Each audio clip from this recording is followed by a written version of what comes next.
working on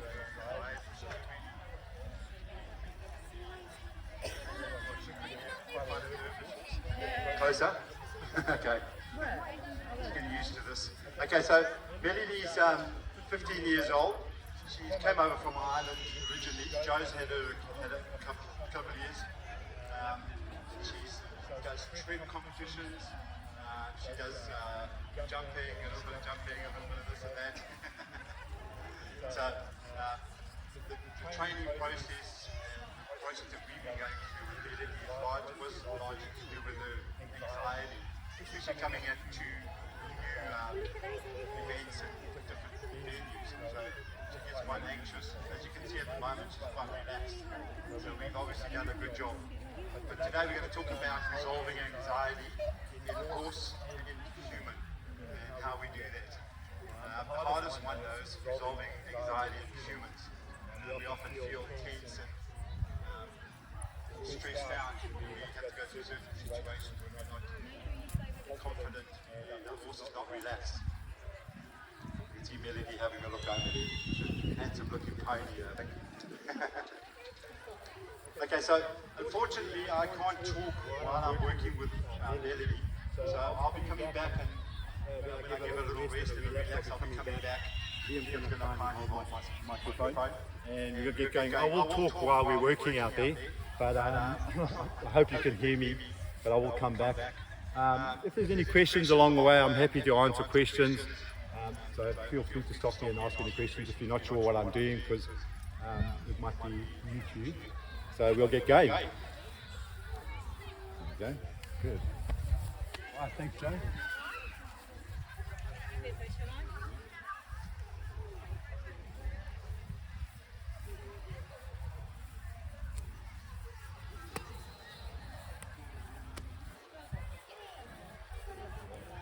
Okay, so you might not all be able to hear me. I'm probably going to stand around about here somewhere. So today we're going to talk about how to resolve anxiety in your horse. A lot of us have issues around anxiety and being able to get our horses to relax, especially in a stressful environment. Now, I brought Melody along today because I thought she'd be out of her skin by now.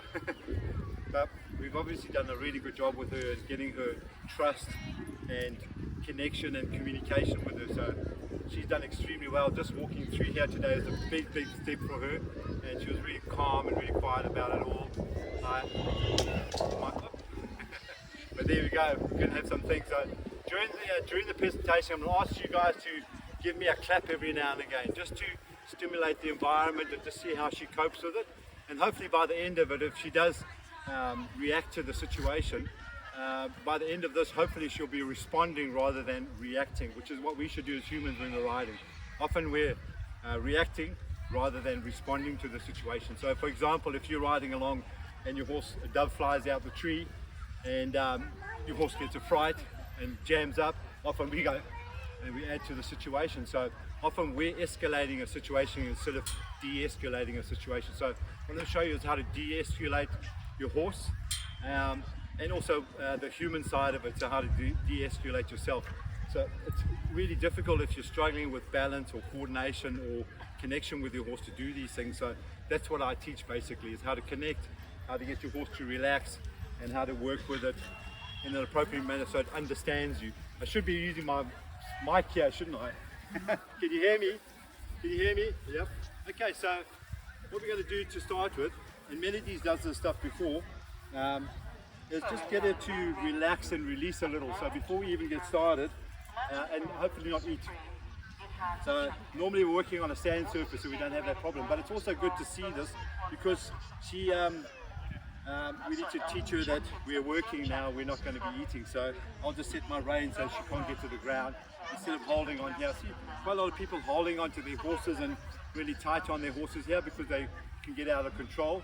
What I'm looking for is my horse to nice and relaxed. So if I did a show here and I walked around, that she would be following my feet rather than holding her back and pulling on her, on her face. So that at the end of this, hopefully I can unclick my rope here and she'll follow me, walk, trot. We won't do a canter today because we might not see her again, but we'll see how it goes.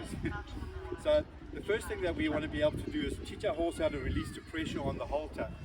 You do the same thing on the bit too. Unfortunately, I can't hold the speaker and do this. So you guys okay? You can hear me? Yep, good. You can hear me down there? Yep, good. Okay, so one of the first things we're going to teach our horses how to release the pressure. So just with a very light touch on the rope, being able to get my horse to drop. And you can see that she's done this before. One of the things that one of the things that we are busy with Melody is getting her to be able to relax more in a stressful environment and to hold that relaxation. Because at the moment you can see that she's relaxed, she'll relax her head down and then she'll move and have a look around.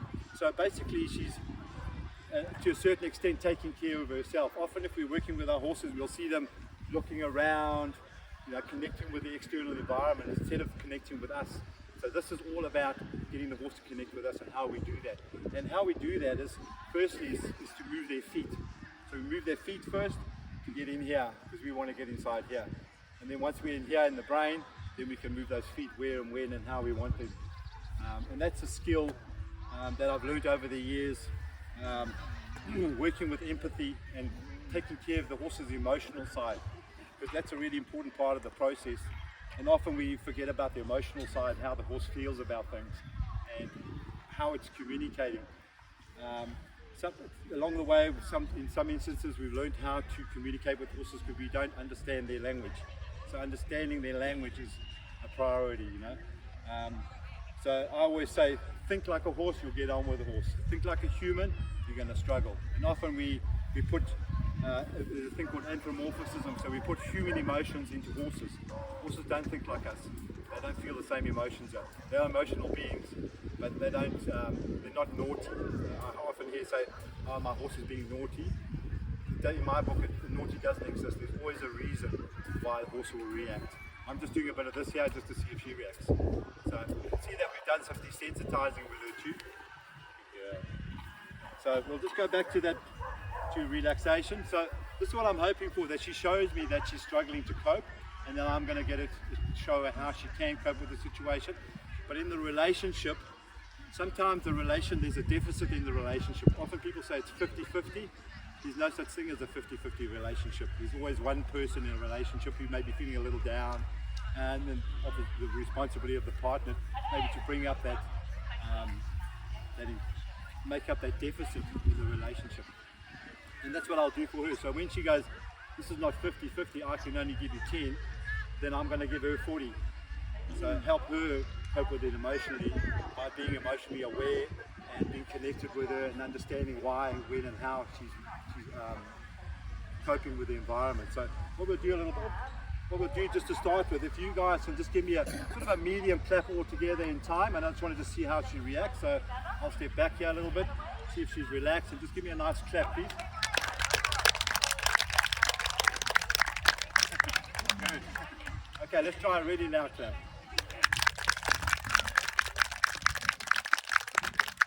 Thank you. So you can see the reaction. So when the pole is above the wither, that tells me that my horse is in a stressful situation, and being able to bring that back down. So looking at the pole height, looking at the eyes, you can see the eyes on, they've just started blinking there. So if the eyes are open and wide, you know the horse is thinking, it's hooked onto something, it's thinking about something, it's got something going on. When they're relaxed, which is here, relaxation, so you can see that the amount of time she can relax is quite limited. So I'm going to teach her how to relax. In our environment, the horses often don't get a chance to experience the herd dynamic. The herd dynamic can give them security, as well as if there's a flight, if there's a necessary for flight, they all communicate with each other as one unit. So safety comes in numbers, or from the lead mare. So that's basically what we're looking at. We're looking at providing her with what I call passive leadership, so she can trust me to take care of her. If she's worried about the external environment here, she'll tell me pretty quickly what's going on. And then as long as I'm aware of that, so reading the horse's body language is really important. So horses commute 98% through non-verbal communication, through the ears, through the eyes, through the nose, through the mouth. There's all little signs that you can see of stress. She may have had a bit of stress in her life. She's got a few wrinkles here around her mouth. So horses are like humans. They hold stress. They'll bite on their teeth and they'll hold stress. Sometimes we can't even see this, like us. When if you catch yourself sometimes biting your teeth, you're stressing. So getting the horse to release its jaw, release up in the TMJ joint there, which we'll work on in a minute, and getting her to release up. Right now, I'm going to just ask her to do some of the maneuvers. There's methods that we use in horsemanship. There's many different types of methods. But the important thing is that we're working with empathy.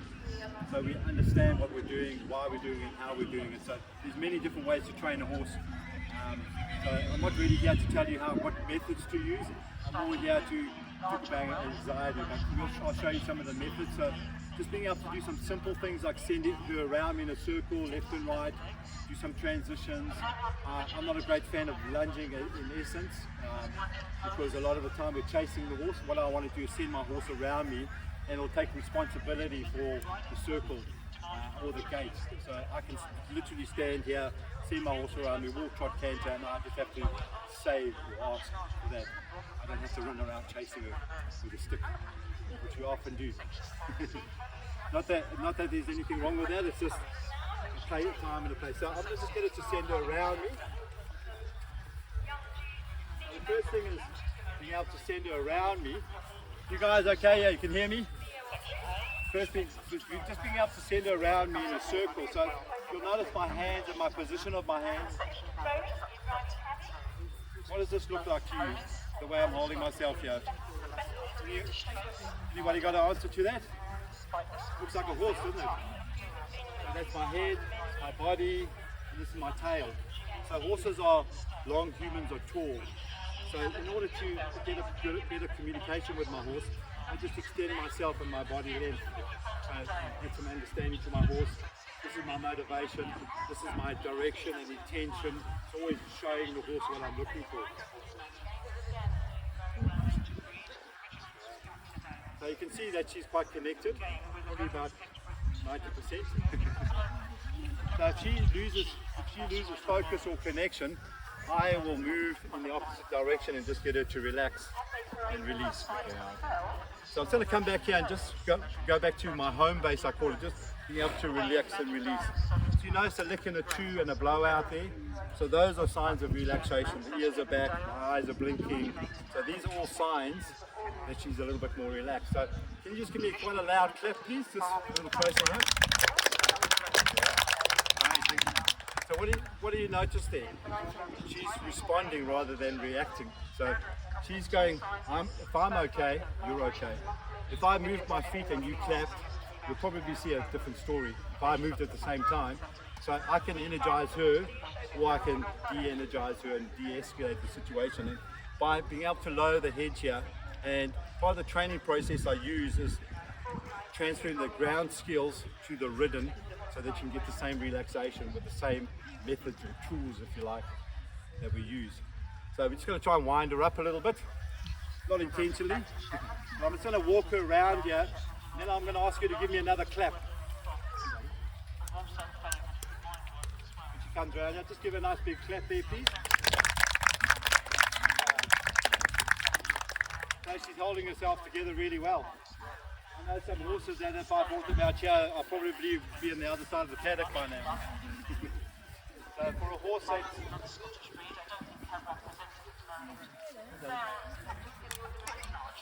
So part of what I'm going to do is send her around me, and then I'm going to ask her to connect with me and follow me. And hopefully by the end of it I can take my halter off or my rope off, and she'll just stick with me. And this is what I want to show people today is, one, how to resolve anxiety, but two, you don't need to pull your horse around by the end of the rope. I want it to connect with my feet. So if I move, you move. If I walk, you move. If I trot, you trot. So we'll get there in a second. So I'm more concerned with that right now, that I can get it to relax. Often when we're training and that we don't give the horse enough time to relax, release, and just get calm and enjoy the situation rather than being stressed. Okay, so we're just going to send her around a little bit. So she's done this many times now. So she's learned these things.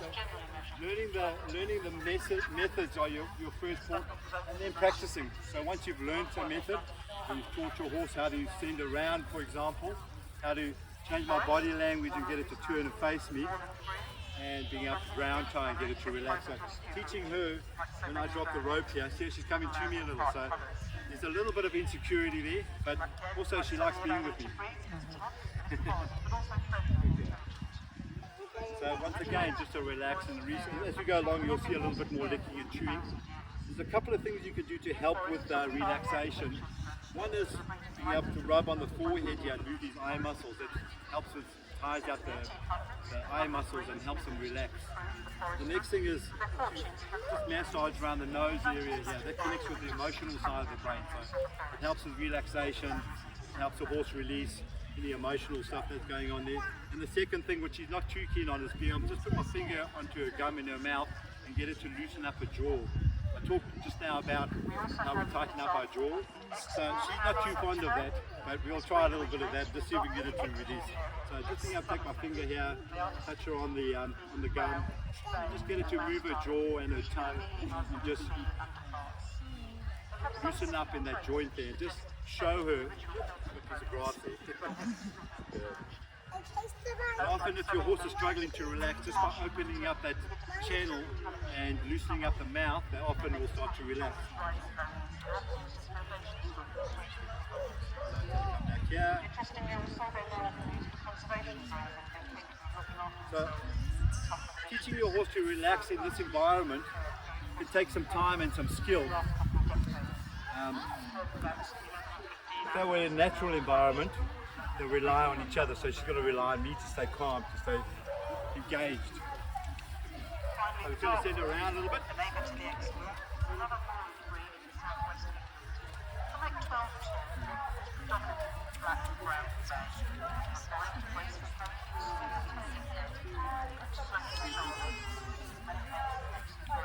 Just by the way I present my body,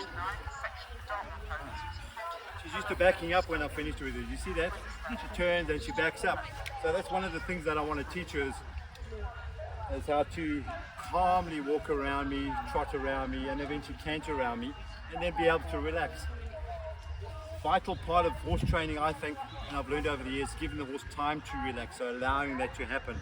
Often we'll be training and we kind of push them a lot before we stop and let them think about it. We might do an hour's training, then we stop. I train in between, so that I'll make sure my horse has time to think through these things and pick them up. So we just ask her to relax a little here.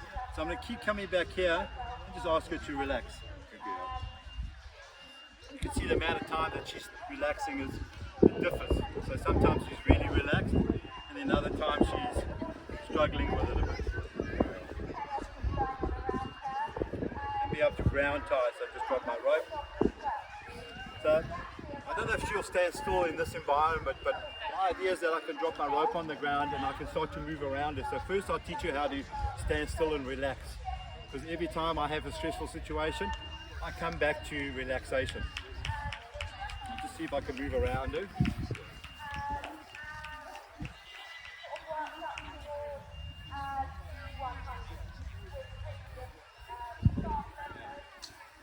Yeah, can you give a clap for that?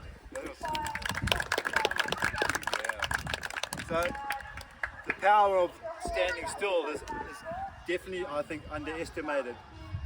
A lot of the time when I'm starting off with a horse, I spend a lot of time standing still, a lot of time getting the horse to relax, to stand still and to respond to the environment, reacting to what's going around her. She's doing very, very well. I'm really pleased with her. So I'm going to send her around a little bit. In my pocket here, I've got a little flag that I use just for focus. Sometimes you can use it for motivation, but it's mainly to use for sorry, there's so much going on around me. Can you hear me?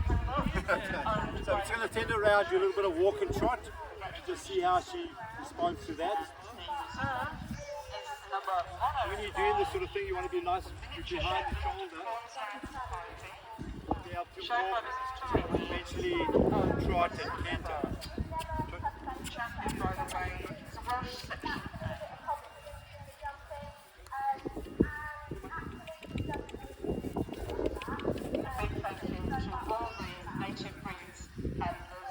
Step back there and just draw in towards me.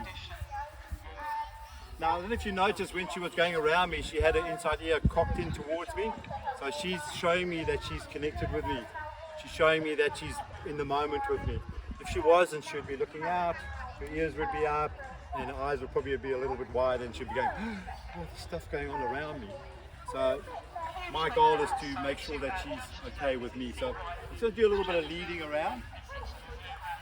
So what the groundwork does and the methods I use do is help you to connect and help the horse to connect with my feet, so that I'll take a chance here and just see what happens.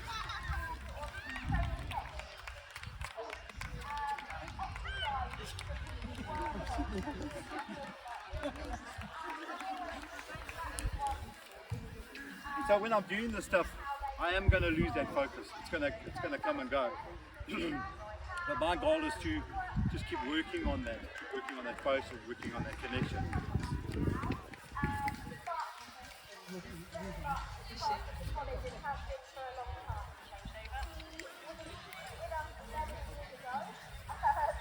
I can move the hind quarter, I can stop, come that hind quarter, and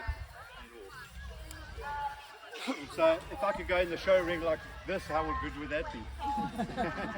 So, and it's possible, you know. It's you're kind of working towards liberty, but it's more about the connection that I have. If I'm connecting with my horse, if it's doing, you know, it's responding to my actions, my words, or my thoughts, or intention. So I'm going to try that, just see if I can step behind her with the crowd here, and just see if I can step behind her. You wait there.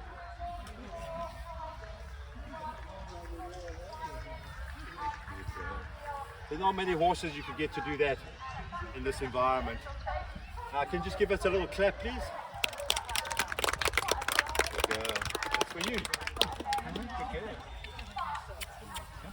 It's going to have a little walk. That's what I was. Normally we'd be working on sand, so we don't get that. But that's okay. Good.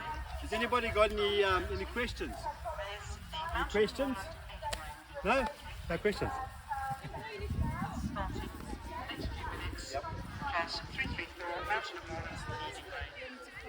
To focus. To start with, it takes quite a bit of time to get the horse to focus on you. And this is where we get their feet moving. So get those feet moving, going in the direction that we want, and then we can bring that, get the mind, and then we can start to lead the feet. So it's feet, mind, then back to you. So, but in a situation with other horses around you, you can see there's lots around us here. We've done quite a lot of work with this horse. Jim, if we had your boy here now, yeah, it'd be a different story. But at the same time, it's like bringing her here was an opportunity for her to experience a bigger crowd, more noise. She's done small bits of this. So today she's shown us that she's ready for this kind of thing. So you can get to the show ring, Joe. We don't do showing. Good girl. So yeah, basically it's time and effort and using the methods that we use. There are many different methods of doing things. Many different methods. The thing is, mine work. So just a little bit of sending her around.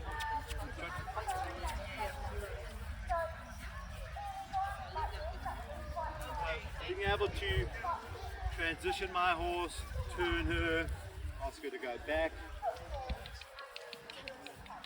Good girl. So I see a lot of people, I've seen a few people, wait. I've seen a few people that already struggle to get their horse off them and ask them to back up.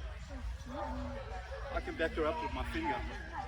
But we spent a lot of time, haven't we, Joe? Teaching her that. To start off, you might have to put energy into the rope and ask her to back up. And eventually, just a word, just back or that. That's what I want, back up. I don't have to get into the horse and be hard on it because I've got that connection.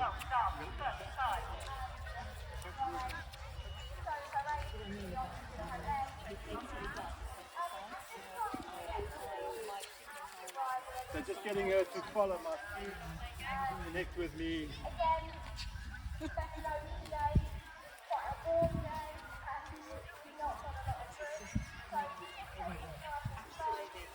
just getting her to follow, to understand me, and then we'll come back here.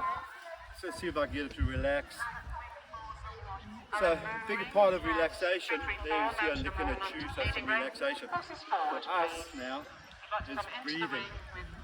Often we stop breathing when we get stressed. We stop breathing, so the oxygen level goes down in our body. Same with the horse. If they're really stressed, the oxygen starts to shut down to the brain first to supply the vital organs, the heart, the lungs, and that sort of thing. So when they're really stressed, they're not really thinking that well. So that's the thing. When your horse not thinking, it's not getting enough oxygen into the system, it can be very dangerous, as we know. Galloping down the road. So it's going to ask you to relax and release you a little bit. And if you just give her a nice loud clap now, please, really loud. So the thing is that she's picking up my energy. If you clapped and I started jumping up and down, I would affect her, wouldn't I? And so that happens in vice versa. Often our horse will get a fright and it affects us. So that's just an escalation. So she gets a fright, I get a fright, and then bang, we're out of there.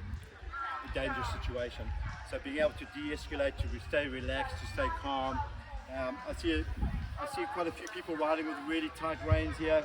That can stress the horse out. I ride with a nice loose rein, especially in my training process.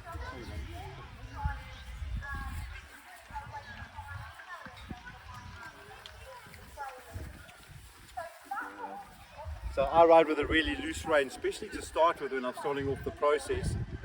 And I want to be able to ride my horse in a halter basically. I can walk, trot, canter, go left, right, backwards and forwards in a halter first before I even put a bit in the mouth.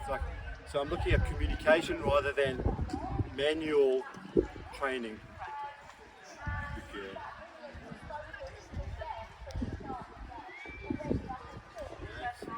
So breathing is really important in humans.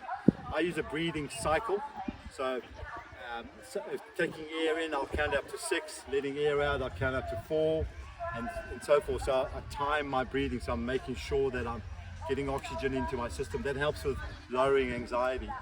It doesn't cure it, but it helps with lowering the anxiety. So one of the things that the low head carries does is allow them to start breathing properly again. And if you see your horse is breathing really fast, it's a sign that it's anxious, there's things going on. If it can breathe normally and slowly, much better thing. Okay. So let's see if she'll follow me. Come, darling.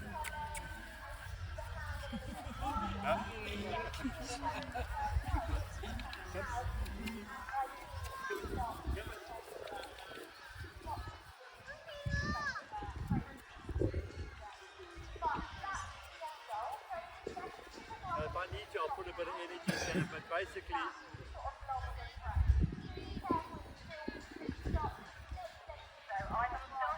okay, so we're just going to try a little bit of liberty. So I'm just going to walk her around a little bit first. Just see that she's following me.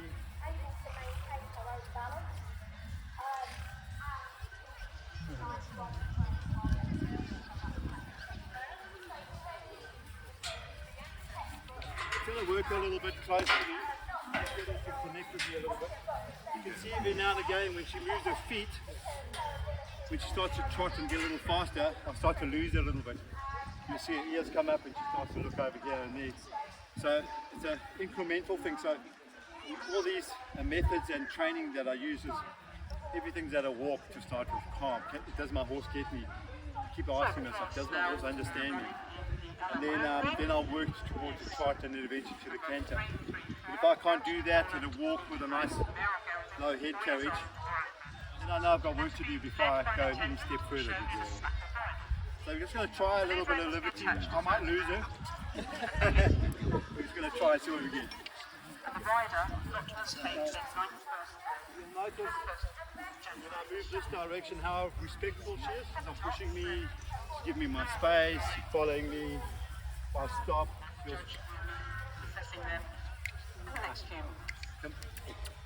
it's going to be hard to stop her from doing that.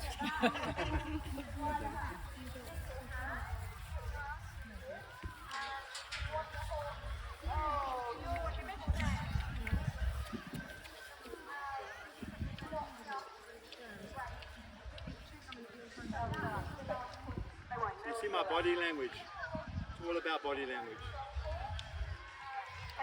And one of the biggest things is how to stay calm.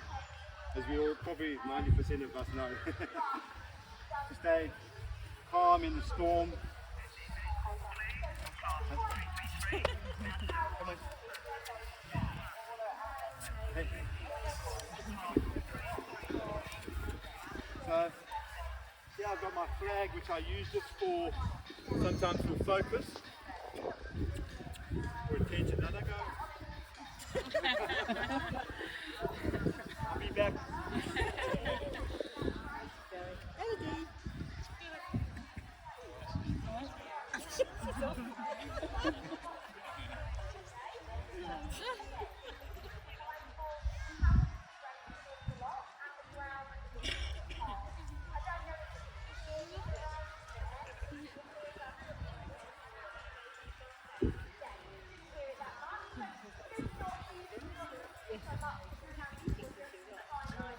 Okay, so that didn't work as well as I wanted it to, but but still, even so, I'm really proud of her because she stayed with me, even though it was for only a couple of minutes. She did stay with me. She was connected with me, and that's another thing to remember. Important thing to remember is how much time I spend training with my horse. I don't want to overdo things, even in an environment like this. If I take her to maximum learning capacity on one day, or emotional, being able to deal with it emotionally, it might take 10 minutes and my horse is done. So stepping back and let it go through it, and then I'll ask for more the next time, a little more, a little more, a little more. What we quite often do is we think about ourselves and we forget about how they feel about it. So I hope that's giving you an insight into how they feel emotionally. How do you recognize that? There's lots of body language clues that come out. The best way to learn about how a horse communicates is to watch them with each other in a paddock or in a herd environment. And if you really sit down and watch them, you can see all the communication going on. For example, if you walked over to me and I had a nice patch of grass, green grass here, and you came walking over to me, first thing I would do is put my ears back at you. Then I'd flick my tail. Then I'll put my head down, then my teeth might come out. And the last resort is to rush that horse, push you away. So there's 5 different signals before you even get to that point of energy comes at you. Good girl. You got any questions? Yes, I've got Yep. a question. Yes. I've got a horse, a Shire Cross cob, Yes. and to lead him, Yes. to move him around, he's really, really heavy. I feel he puts all of his weight Onto you. Yeah. Yeah. Okay. So 2 things there. One is be careful of not leading here. What we often do is we're holding here Yeah. because we want to slow them down, but what we do is we pull them on top of us. Yeah.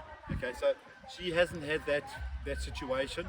Therefore, you'll see when I lead her around, generally I've got a nice gap here, and she's also respectful in the space here. So once you've got this here, they might still push on top of you. I've got to now create a spatial bubble around me, so to speak. Yeah. And one of the ways you can do that is just by picking your hand up and say, does that come in this space? If she comes into the space, that's her decision. I'm not going to go towards her or try and hurt her. I never use force or hitting the horse. The only time I might give them a tap is if they try and kick me, they turn and try and kick me, then I might give them a smack on the bum, because the kick is a kick. So I can kick back too. So I need to show the horse that I can kick back. But if I don't have to go there, I won't go there at all. But yeah, creating some space. The groundwork, the sending around, it creates the connection, and then I create respect. Create that respect and space around my bubble, and that can be done from here. Sometimes I might use my flag or a stick initially, especially if they're used to pushing on top of you. It can take quite a while to get that sorted out, but being able to send them round you and get them to take responsibility for a walk and a trot to start with is part of the solution to the leading and getting her to lead with me. Yeah, good. Anyone else? Any more questions? No? Okay, so we're just going to ask her to relax here. I think Melody's probably reached her capacity for learning today, I think. And it's been a lot about learning about how to cope with the environment. So just give her a really big clap. Give her a big clap.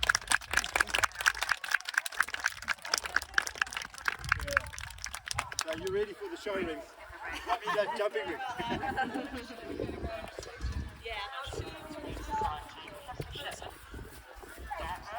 Julius.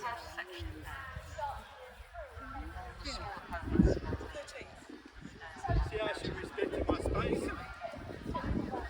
What you often find if once you start doing the groundwork, you'll get them leading up next to you here, connected with your feet. It takes the groundwork, gets into that place. Okay, let's try again.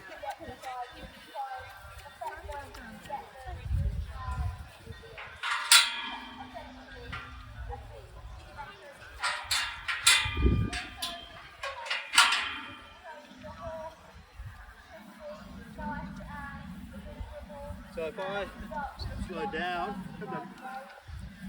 down, and stop, she can pick up my pace. So as soon as I move, she'll move with me. If I move quicker,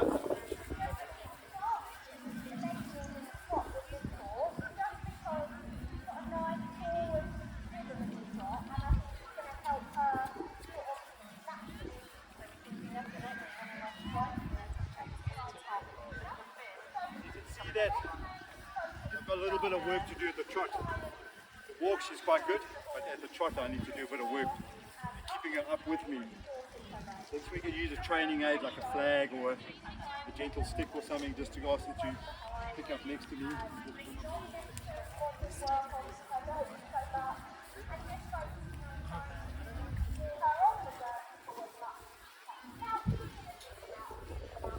See how she's respecting my space and I got a bit of energy.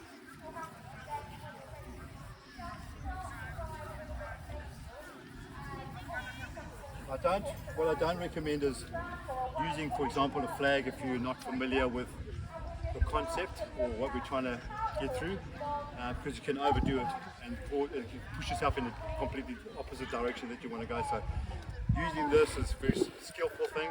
The most important thing to remember is to take it off when you don't need it. And put on as little as possible then to get it. And then I can put it away. Then I'll try again without it. So it's a really handy little tool to have. Yeah. I'll try and back her up here.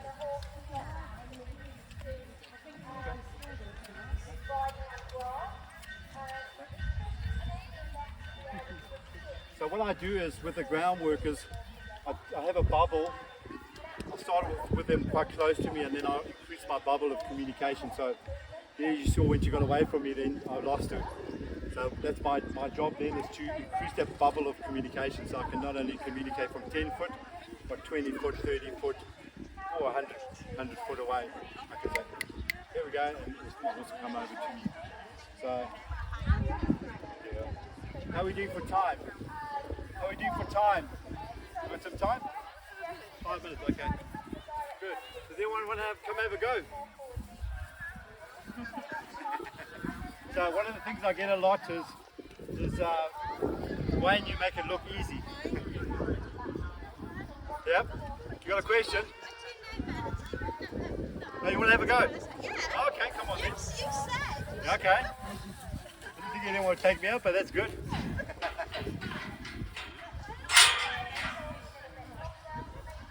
Have you done this before, this sort of thing? No.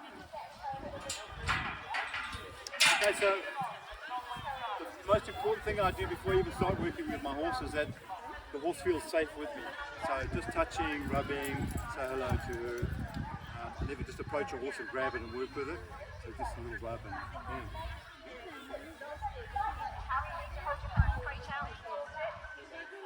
So I want to be able to touch my horse all over. I don't only brush my horse, I take my hands and physically touch my horse whole body every time I work with it, because I want to feel for lumps, bumps, scratches, heat. And also it's a great way of soothing the horse and connecting with the horse. And obviously I want to be able to touch all over. So see how she's looking over, you, what's going on here. And we might be able to get to see with, we'll see what happens because she's quite well trained. We might be able to get to see where you need to be trained. Yeah? And that's my biggest job, is training people. It takes a lot of time and energy and changing mindset on how we do things, especially if you're used to traditional ways. It's kind of a different way of doing things, but it works. I think I need that. I should really use it, eh?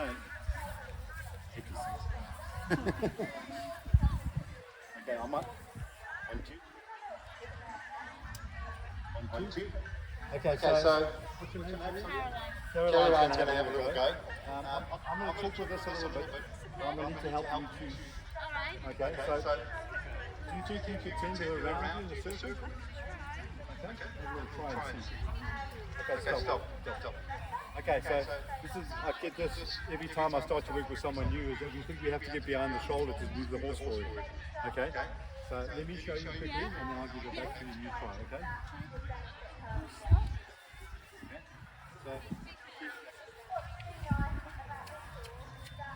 So just a little bit this way, come right over there. Yes? Okay, so you don't need to get behind the horse's shoulder to make it to go forward. Often we taught this way, that we need to get behind the shoulder to go forward. We don't need to do that. All we have to do is point our finger and the horse will go in that direction. But to get that, you have to show intention, direction and a little bit of motivation. So that's why I say basically I'm a horse. When I pick up the rope, I look like a horse, more or less. Okay, so if I'm going to ask her to go somewhere, I'm going to point, I'm going to step, I'm going to pick up my tail. Okay, so I'll get you to do this in a sec. So when you're finished, you stop, take your hand, point towards the hind quarter, release. It's all about timing and release. You got it? No?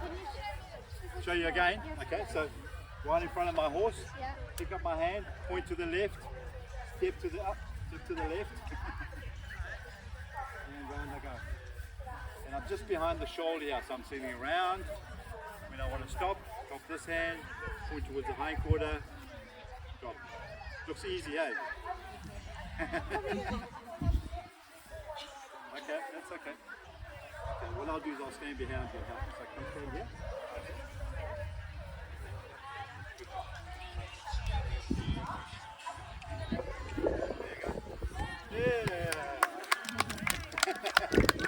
So do you see where the first instinct was trying to get behind the shoulder? The horse is going to think you pull the way. So it's about pressure. Pressure is your friend, not your enemy. Horse training. People think pressure is your enemy, or it's your friend. Good. When you're ready to stop, you stop your feet. You put your left hand towards the hind quarter. Yes.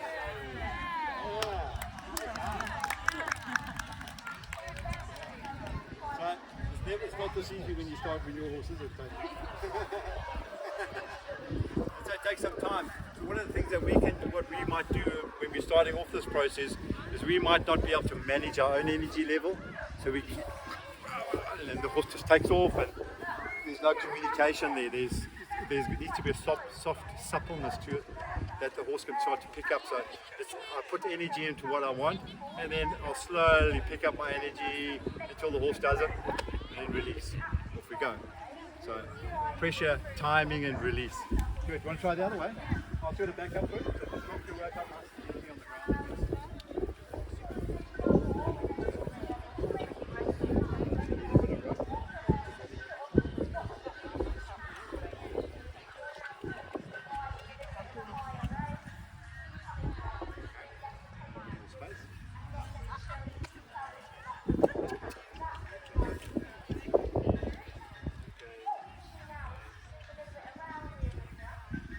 So the interesting thing is that horses know when you know and they also know when you don't know. So often, there you go, good. So did you notice that when she set off there, she took a slight step backwards? You notice that? Really important to start with, not to step backwards, because the horse will start to take that space and dominate you. So if you for example, if you're going round, you're not stepping backwards and going round. To start with. No, you don't want to step back. You step back a little bit, yeah. So I'm just explaining what that can do is bring more the horse in. So you want to balance out. You want to balance out the amount of draw and push. Okay, good. Okay, so when you really stop, point your right hand towards the hind quarter. There, yep. And release. So what is it all about? It's about managing the space between you. How do you influence that space between you? That's what it's all about. Yeah. Good. Well done. because I think she's done enough. I hope you enjoyed that. If you've got any questions, we're just over here, so come over and have a chat. If you want to book, Thank you for watching.